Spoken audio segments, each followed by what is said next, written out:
Indonesia.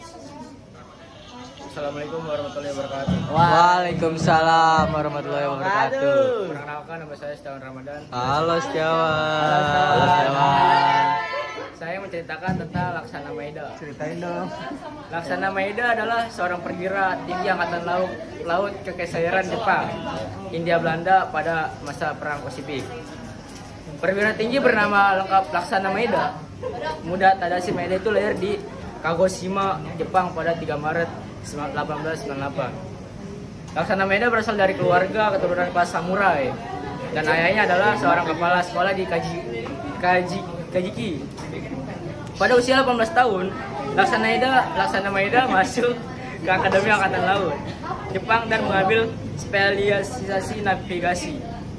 Dan Laksana Maeda pun telah mendapatkan pangkat letnan 1 di Angkatan Laut Kekaisaran Jepang pada 1930.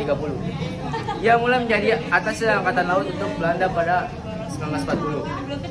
Setelah itu pada Oktober 1940, Maeda ditugaskan ke Indonesia untuk menegosiasikan perjanjian dagang dengan pemerintah kolonial, khususnya terkait pembelian minyak untuk Jepang. Selain itu, ia juga ditugaskan membangun jaringan mata-mata di Indonesia. Belum genap 1 tahun berada di Indonesia, Maeda kembali ke Jepang pada pertengahan 1941 untuk bekerja sebagai seksi urusan Eropa. Laksana Maeda kembali ke Indonesia setelah Jepang menyerbu Hindia Belanda pada 1942. Saat itu Maeda ditugaskan mengatur operasi-operasi Angkatan Laut Jepang di wilayah Papua. Maeda kemudian ditugaskan ke Batavia, Jakarta setelah pemerintahan kolonial Belanda sepenuhnya jatuh. Di Jakarta, Maeda menjadi penghubung Angkatan Laut dan Angkatan Darat ke-16 Jepang.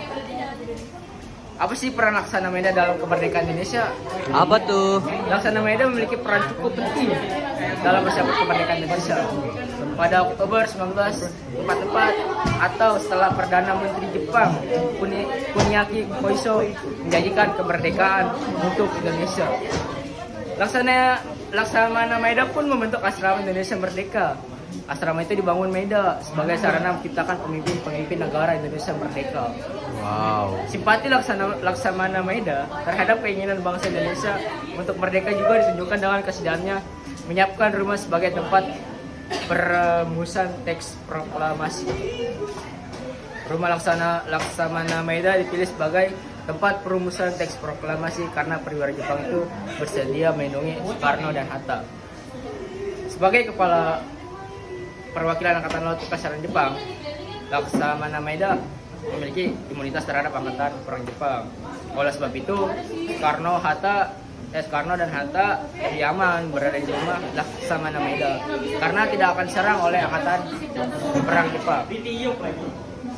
Berkat pelindungan Laksana Maeda di rumahnya, perumusan teks proklamasi Indonesia pun dapat berjalan lancar. Meski begitu, perannya dalam persiapan kemerdekaan Indonesia membuat Laksana Maeda harus menerima konsekuensi cukup serius. Setelah Indonesia merdeka, Laksana Maeda ditangkap sekutu dan harus mendekam di penjara hingga tahun 1947 karena dinilai sebagai pengkhianat. Sesuai dibebaskan dari penjara, Laksana Maeda kembali ke Jepang dan harus menghadapi pengadilan militer. Namun, Laksana Maeda akhirnya dinyatakan tidak bersalah. Ia kemudian memilih mundur dari jabatan militer.